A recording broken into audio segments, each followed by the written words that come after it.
É só ela começar que muita gente desliga a TV e para de ouvir o rádio. Você já viu a conta do leiteiro? Novo aumento, não é? E tá certa a conta?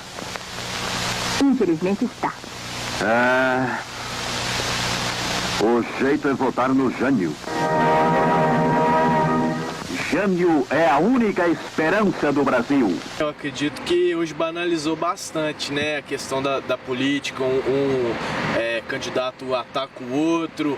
Antigamente era algo mais ameno, né? Eu acho que é importante, a gente consegue até filtrar algumas coisas, né? Mas eu acho bem importante. Até pra gente conhecer, tem muitos candidatos, né?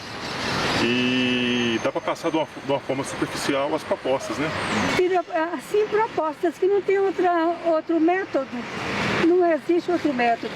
A falta de interesse de grande parte das pessoas na propaganda eleitoral gratuita foi confirmada em uma pesquisa feita pelo Ibope. O índice de interesse no horário eleitoral foi baixo em várias capitais. Em Belo Horizonte, mais da metade dos entrevistados respondeu que não se interessa pelo horário eleitoral gratuito. Para 45%, a propaganda exibida no rádio e na TV não vai ser importante na hora de decidir o voto. A propaganda eleitoral gratuita é um direito dos candidatos, mas é também um direito do eleitor, um instrumento para garantir que ele tenha acesso a todos os discursos. Como alguns candidatos têm mais verba do que outros, a regulamentação da propaganda ajuda a tornar a disputa mais igualitária. Em outros países, onde ela não é gratuita, este horário é comprado pelos partidos e candidatos, o que onera muito as disputas políticas. Essa facilidade que o sistema político brasileiro dá aos partidos deixa a eleição mais competitiva e auxilia o eleitor na sua tomada de decisão. Mas, se é para garantir igualdade para os candidatos, por que alguns têm mais tempo do que outros?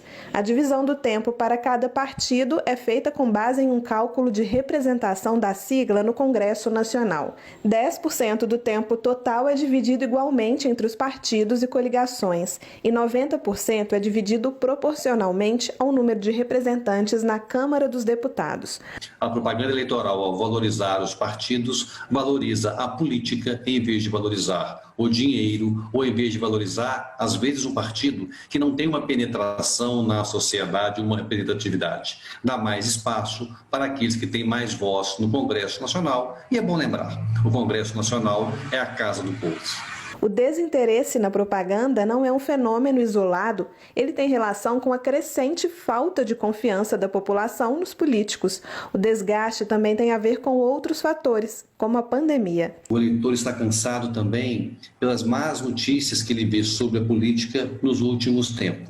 O eleitor está sem esperança. Mas não há transformação da política que não seja pela própria política. De qualquer forma, o desinteresse pode sair caro para todo mundo. Um dos caminhos para que haja menos decepção com os políticos eleitos é conhecer o máximo possível das propostas e da trajetória política deles antes de confirmar seu voto. Para o eleitor, quanto mais informação ele tiver, melhor. É bom lembrar que a propaganda eleitoral no rádio e na televisão, como o próprio nome diz, é uma propaganda, ou seja, aquele candidato tem um diretor, tem uma produção de imagem, tem um marketing por trás dele.